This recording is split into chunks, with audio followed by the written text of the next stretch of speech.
गाय को रोटी खिलाने से कौन सा पुण्य मिलता है?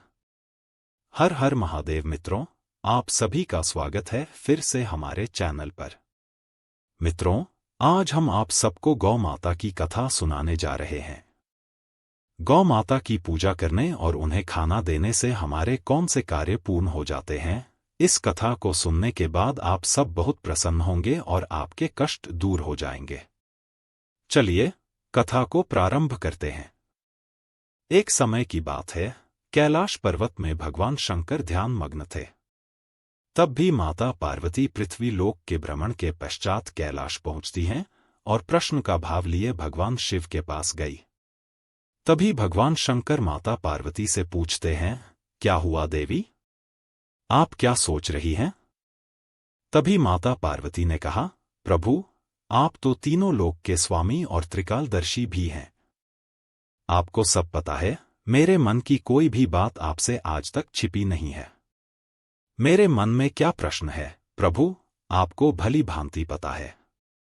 भगवान श्री शंकर कहते हैं, हे देवी पार्वती, मैं आपकी चिंता को जानता हूं और यह भी जानता हूं कि आप समस्त मनुष्य जाति और जगत के कल्याण के लिए ही चिंतित हैं। आप बिना संकोच पूछे, आपके मन में जो भी प्रश्न हो, फिर कहिए। देवी पार्वती कहती हैं, भगवान, यदि आप चाहते हैं तो मैं आपसे एक प्रश्न पूछने की चेष्टा करती हूं।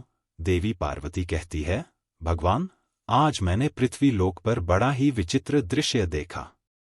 तभी भगवान शंकर पूछते हैं, देवी, ऐसा क्या देखा पृथ्वी लोक पर? माता पार्वती कहती हैं, प्रभु, मैंने पृथ्वी लोक पर देखा कि कुछ अत्याचारी मनुष्य गायों की हत्या कर रहे थे और उन्हें मार रहे थे, वहीं कुछ सज्जन मनुष्य गायों की पूजा भी कर रहे थे। यह सब दृश्य देखकर मेरा मन बहुत ही व्यथित है। मनुष्य खुद की इच्छा पूर्ति के लिए इन बेजुबान पशुओं को क्यों मारता है? इन पर इतना अत्याचार क्यों करता है? हे स्वामी, मेरे मन में यह जानने की इच्छा हो रही है कि जो मनुष्य गाय की पूजा करता है, उसकी सेवा करता है, उसे क्या फल मिलता है, और जो अत्याचारी मनुष्य गायों को मारता है, उन पर अत्याचार करता है, उन्हें कौन सा दंड मिलता है? भगवान शंकर देवी पार्वती की ओर मुस्कुराते हुए देखते हैं और कहते हैं, देवी, आपने बहुत ही उत्तम प्रश्न पूछा है। जो गायों को कष्ट देता है, उन्हें मारता है, उसे तो उसके पाप किए हुए कर्मों की सजा नरक में अवश्य मिलती है। परंतु जो गायों की पूजा करता है, उनकी सेवा करता है, उसे स्वर्ग लोक की प्राप्ति होती है। गौ माता की सेवा करने से पृथ्वी लोक पर और देवलोक में मनुष्य को कौन सा फल मिलता है? देवी, मैं आपको एक कथा के माध्यम से समझाता हूं। हे देवी, आप इस कथा को ध्यान से सुने। इस कथा को जो भी मनुष्य सुनता है, उसके समस्त कष्ट और पाप नष्ट हो जाते हैं, उसे धन धान्य, वैभव और कीर्ति की प्राप्ति होती है और मृत्यु के बाद वह मनुष्य देवलोक में निवास करता है। माता पार्वती कहती हैं, प्रभु, यह मेरे सौभाग्य की बात है कि यह कथा आपके द्वारा मुझे सुनने को मिल रही है। भगवान कथा प्रारंभ करते हैं और कहते हैं, प्राचीन समय की बात है, भूलोक पर नागवंश वंश में एक मनु नाम के राजा थे। महाराज धर्म का बड़ा पालन करने वाले, गुणवान, चरित्रवान तथा महापराक्रमी थे। उन्होंने शांति और धर्म पूर्वक अपनी प्रजा और राज्य का पालन किया और अपनी प्रजा को सदैव सुखी रखा। उनकी प्रजा सदैव उनसे संतुष्ट रहती थी। कुछ दिन बाद राजा मनु की शादी राजकुमारी शत्रुपा से हो जाती है। महाराज मनु अपनी पत्नी शत्रुपा के साथ प्रसन्नता पूर्वक अपना वैवाहिक जीवन व्यतीत कर रहे थे। किंतु कुछ वर्ष बीत जाने के बाद महाराज को अपने उत्तराधिकारी की चिंता सताने लगी, क्योंकि महारानी के गर्भ से कोई संतान नहीं हुई। तब महाराज मनु अकेले और एकांत में बैठकर सोचने लगे कि मैंने कभी कोई पाप भी नहीं किया है और सदैव आर्शिंगर में ऐसा कौन सा पाप कर दिया है। इतना सोचकर वे बहुत चिंतित हो गए।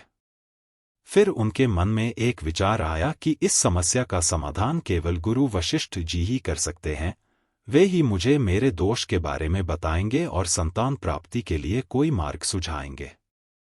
इतना सोचकर राजा मनु रानी शत्रुपा के साथ गुरु वशिष्ठ जी के आश्रम पर पहुंच गए। आश्रम पर वशिष्ठ जी नित्य कर्म करके ध्यान लीन बैठे थे। उसी समय राजा मनु रानी के साथ उनके पास जाते हैं और उनका दर्शन करते हैं। राजा मनु और रानी ने गुरु वशिष्ठ के चरण स्पर्श किए और आशीर्वाद प्राप्त किया। गुरु वशिष्ठ ने उनका कुशल मंगल पूछते हुए उन्हें आशीर्वाद दिया। फिर वशिष्ठ जी कहने लगे, हे राजन, सब कुशल मंगल तो है ना? आप और महारानी का आज अचानक वन में मेरी कुटिया में पधारने की ऐसी क्या आवश्यकता पड़ गई है? किस कारण से एक महान राजा को अपना राज्य छोड़कर इस वन में आना पड़ा? विवस्वान कुल के सभी राजा महाराज अपनी उम्र के अंतिम दिनों में अपना राज्य अपने उत्तराधिकारी को सौंपकर तपस्या करने के लिए वन में आते हैं, किंतु आप तो अभी भी नवयुवक हैं। आपने अभी अभी राज्य का कार्यभार संभाला है। आपने अभी तक पुत्र भी उत्पन्न नहीं किया है। फिर आप ऐसे अपना राज्य छोड़कर वन में क्यों चले आए? यह आप जैसे महान और पराक्रमी राजा को शोभा नहीं देता। इतना सब सुनने के बाद राजा मनु बोलते हैं, हे गुरुवर, मैं यहाँ जंगल में तपस्या करने के लिए नहीं आया हूँ। गुरुदेव, मैं आपके पास सहायता मांगने के उद्देश्य से आया हूँ। कृपया आप मेरा मार्गदर्शन कीजिए, मैं बहुत कष्ट में हूँ। फिर महर्षि वशिष्ठ कहते हैं, हे राजन, आपके जैसे महान राजा को भला किस बात के लिए मेरा मार्गदर्शन चाहिए? फिर राजा मनु बोलते हैं, गुरुवर, आप तो स्वयं त्रिकालदर्शी हैं। आपको भली भांति पता हो गया होगा कि हम किस प्रयोजन से आपके पास आए हैं। महर्षि राजा मनु की बातें सुनने के बाद मुस्कुराते हुए कहते हैं, हे राजन, आप चिंतित ना हो, मैं अवश्य आपकी सहायता करूंगा। फिर महर्षि वशिष्ठ अपनी दिव्य दृष्टि से महाराज मनु के भूतकाल में हुए पापों को देखने लगते हैं और उन्हें राजा की एक भूल के बारे में पता चलता है। महर्षि वशिष्ठ राजा से कहते हैं, हे राजन, आपसे एक बहुत बड़ी भूल हुई है जिसका आपको ज्ञान नहीं है। जब आप अपने मित्र राज्य से लौट रहे थे, तभी मार्ग में एक वट वृक्ष के नीचे एक गाय और उसके नन्हे बछड़े को आपने अनदेखा कर दिया था। वह गाय और उसका बछड़ा बहुत भूखे, प्यासे और कष्ट में थे। आपने उस गाय को और उसके नन्हे बछड़े को ना ही भोजन कराया और ना ही उसे नमस्कार किया। उस गाय ने आपसे मदद की गुहार भी लगाई, किंतु आप अपनी प्रसन्नता में खोए हुए थे और आपको उस गाय की पुकार भी सुनाई नहीं दी। आपके इस व्यवहार को देखकर वह गाय अत्यंत दुखी हुई और उसने आपको श्राप दे दिया है। हे राजन, जो मनुष्य गाय को कष्ट में देखकर उसकी सहायता नहीं करता, भूखी गौ माता को भोजन नहीं कराता, उसे तो महापाप लगता है। और उसी गाय के श्राप के कारण आपको संतान सुख की प्राप्ति नहीं हो पा रही है। गुरु वशिष्ठ ने राजा मनु को उनके द्वारा किए गए पाप को बता देते हैं, जिसे सुनकर राजा मनु बहुत दुखी हुए और अपने आप को मन ही मन कोसने लगे और पश्चाताप करते हुए कहने लगे, गुरुवर, इस श्राप से मुक्ति का कोई रास्ता बताइए। गुरुदेव, मैं अपनी इस गलती को सुधारना चाहता हूँ। कृपया आप ही मुझे कोई उपाय बताइए जिससे कि मैं इस पाप से मुक्ति पा सकूं। मेरा यह अपराध क्षमा पात्र नहीं है, किंतु फिर भी मैं प्रायश्चित करना चाहता हूँ। फिर महर्षि वशिष्ठ कहने लगते हैं, हे राजन, आप ना हो, इस पाप से मुक्ति पाने का कोई ना कोई उपाय अवश्य होगा। और वे थोड़ी देर सोचने के बाद बोलते हैं, राजन, आप मेरे आश्रम की सुनैना नाम की गाय की सेवा करो। वह उसी गाय की पुत्री है जिसकी आपने सहायता नहीं की थी। आप इसे अपने साथ ले जाइए और अपनी पत्नी के साथ मिलकर तक गाय की सेवा करो, उसकी पूजा करो। वह तुम्हें अवश्य पुत्र प्रदान करेगी। तभी अचानक से वह सुरभि गाय बाहर से उस आश्रम में प्रवेश करती है। उस गाय को अपनी ओर देखकर महर्षि वशिष्ठ बोले, हे राजन, आप भाग्यशाली हैं। देखिए, केवल स्मरण करने मात्र से ही कल्याण करने वाली यह गाय स्वयं चलकर आई है। यह गाय निश्चित ही आपके दुख दूर करेगी और आपके पापों का निवारण करेगी। आप जंगल में इस सुनैना गाय के पीछे पीछे चलकर इसकी सेवा करो, जंगल में रहने वाले पशुओं से इसकी रक्षा करो और जंगल से वापस आश्रम में लौट आने पर रानी शत्रुपा इस गाय की सेवा करें, पूजा आराधना करें। इससे प्रसन्न होकर यह गाय तुम्हें अवश्य ही पुत्र प्रदान करेगी। राजा मनु ने गुरु वशिष्ठ की बातें मानी और फिर गाय को चराने के लिए प्रतिदिन जंगल में लेकर जाने लगे। जब वह गाय चलने लगती तो महाराज उसके पीछे पीछे चलते। इधर उधर से हरी हरी घास लाकर उस गाय को खिलाने लगते। जब वह गाय किसी वृक्ष के नीचे बैठती तो उसके लिए तालाब से पानी लाते और उसे पिलाते। अपने हाथों से उसके मस्तक को सहला देते। इस प्रकार से महाराज उस गाय की सेवा में लगे रहे। जब शाम हुई तो महाराज उस गाय के साथ आश्रम में लौट आए। आश्रम में पहुंचते ही उस गाय ने महाराज को अपनी जीभ से चाटना शुरू कर दिया, जिससे महाराज का शरीर पवित्र हो गया और उसके सभी पाप नष्ट हो गए। उसके बाद महारानी शत्रुपा ने आगे आकर सुनैना गाय के आगे हाथ जोड़े और विधि पूर्वक पूजन किया और चरणों में मस्तक झुकाया। फिर उस गाय ने उस रानी की पूजा को स्वीकार किया और रानी पर अपनी दृष्टि डालकर उसके सभी दोष समाप्त कर दिए। गाय की दृष्टि पड़ते ही रानी अत्यंत पवित्र हो गई। इस प्रकार से राजा मनु को उस गाय की सेवा करते हुए 30 दिन बीत गए। फिर 31वें दिन महाराज जब गाय को लेकर जंगल में गए तो वह गाय चरते चरते कैलाश पर्वत पर चली गई। उसके पीछे पीछे राजा मनु भी चले गए। वहां उस पर्वत पर खड़े होकर वह कैलाश पर्वत की सुंदरता को एकटक निहार रहे थे। इतने में ही अचानक से एक सिंह ने आकर उस गाय को बलपूर्वक दबोच लिया। राजा को उस सिंह के आने की आहट तक नहीं मालूम हुई। गाय ने जोर से कहा, महाराज मेरी रक्षा करो। राजा मनु ने गाय की तरफ देखा।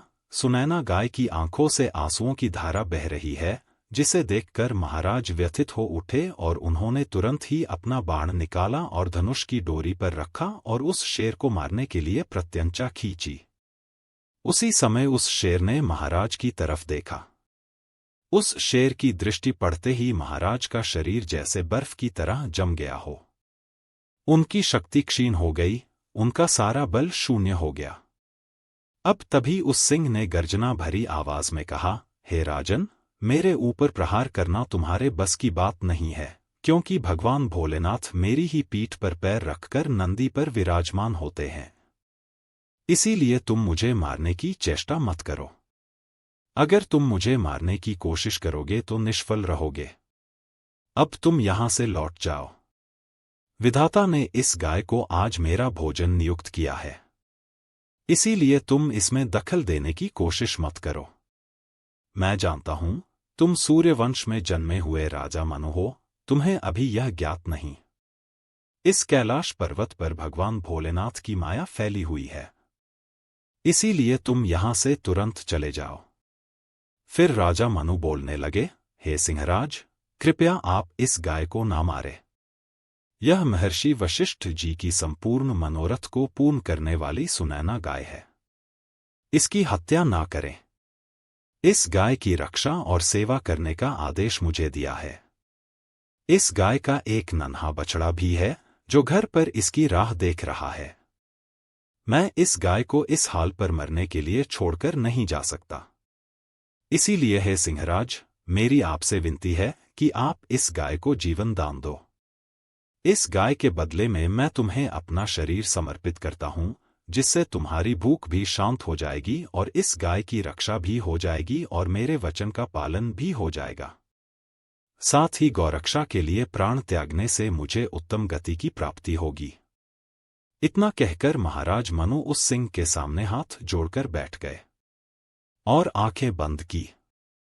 फिर अचानक से राजा के कानों में आवाज सुनाई पड़ी, पुत्र उठो, मैं तुम्हारी सेवा से अत्यंत प्रसन्न हूं। यह सुनकर महाराज उठ खड़े हुए और उन्होंने अपने सामने उस गाय को देखा और वह शेर कहीं दिखाई नहीं दे रहा था। तब वह सुनैना गाय राजा से कहने लगी, हे राजन, यह सब मेरी ही माया रची हुई थी। मैं तुम्हारी परीक्षा ले रही थी। तुम अपने प्राण देने के लिए तैयार थे, इसीलिए मैं तुम पर बहुत प्रसन्न हूं। अब तुम मुझसे कोई भी वरदान मांगो, जो तुम्हारी मनोकामना है, वह कहो, मैं अवश्य पूर्ण करूंगी। महाराज मनु कहते हैं, हे गौ माता, मेरे मन में जो इच्छा है, आप वह भली भांति जानती हैं। कृपया आप मुझे पुत्र प्राप्ति का वरदान दीजिए, यही कामना है। फिर उस गाय ने कहा, हे बेटा, तुम पत्ते के दोने में मेरा दूध लेकर उसका पान करो, इससे तुम्हें अत्यंत बुद्धिमान और गुणवान पुत्र की प्राप्ति होगी। महाराज मनु कहने लगे, हे गौ माता, अब आप मेरे साथ आश्रम पर चलिए और मैं आपकी पूजा आराधना करके तथा मेरे अनुष्ठान को पूरा करके आपके अमृत समान दूध का पान करना चाहूंगा। उसके बाद राजा मनु उस गाय को साथ लेकर आश्रम चले गए। आश्रम में पहुंचने पर महारानी शत्रुपा ने आगे आकर उस गाय का पूजन किया। तब उस गाय ने कहा, हे महारानी, आप मुझे स्पर्श करें, इससे आपको अत्यंत गुणवान और विद्वान पुत्र की प्राप्ति होगी। फिर महारानी ने गाय को स्पर्श किया। महाराज और महारानी ने उस गाय की विधिवत पूजा आराधना की और उनके अमृत के समान दूध को प्रसाद समझकर ग्रहण किया। महर्षि वशिष्ठ कहने लगे, हे राजन, अब आप अपने पाप से मुक्त हो चुके हैं, तुम्हारी मनोकामना अवश्य पूर्ण होगी। जो भी मनुष्य गाय की सेवा करता है, उसे भोजन कराता है, उसकी पूजा करता है, उसके सभी काम सफल होते हैं। जो भी गाय की रक्षा करता है, उसकी कभी दुर्गति नहीं होती है, मृत्यु के बाद वह देवलोक में जाता है और भगवान के दर्शन करने का सौभाग्य उसे प्राप्त होता है। जो मनुष्य गाय का दूध पीता है, वह सभी रोगों से दूर रहता है। जो गाय का दान करता है, उसे मोक्ष की प्राप्ति होती है। जो स्त्री रोज गाय को रोटी खिलाती है, वह सौभाग्यशाली बन जाती है। गाय समस्त पापों का नाश करने वाली और सभी मनोरथ को पूर्ण करने वाली है। अतः सदैव इसकी रक्षा और पूजा करनी चाहिए। इतना करने से ही मनुष्य के सभी कार्य सफल होते हैं, उसकी दरिद्रता और गरीबी समाप्त हो जाती है। गौ माता समस्त मानव के कल्याण करती है। फिर भगवान शंकर कहते हैं, हे देवी पार्वती, इस प्रकार से महाराज मनु द्वारा गाय की सेवा करने से उन्हें 2 पुत्र और 3 कन्याओं की प्राप्त हुई। मित्रों, आप भी प्रतिदिन गाय की सेवा करें, गाय को रोटी खिलाएं, गाय की इन पापियों से रक्षा करें, आपके भी सभी कार्य सफल होंगे। आपको यह कथा कैसी लगी, कमेंट करके जरूर बताएं और इसी तरह हिंदू धर्म से जुड़ने के लिए हमारे चैनल को जरूर सब्सक्राइब करें। धन्यवाद।